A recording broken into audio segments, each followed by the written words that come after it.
গুনগুন, তুই এই কাঠফাটার রোদ্দুরে কোথায় গিয়েছিলিস? ওই মেয়ে একটু চম্পার বাড়িতে একটু খেলতে গেছিল, আর আসার নাম নেই, তাই টেনে ইজে নিয়ে এলাম।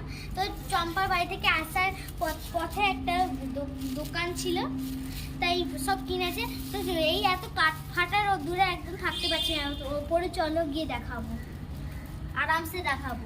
ঠিক আছে।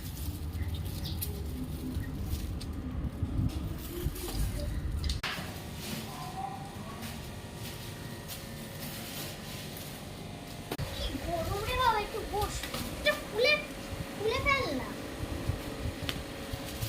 দেখো এই যে ওই যে একটা মাস্ক কিনেছে দেখলে, এটা হচ্ছে একটা সোয়াবিনের বক্স, সোয়াবিন আছে ওতে। তারপরে মেয়ে একটা চশমা লিখেছে হ্যাপি বার্থডে লেখা। তারপরে লিখেছে মেয়ে কিনেছে অরিও বিস্কুট। আর যে ওই 10 টাকার যে গাড়িগুলো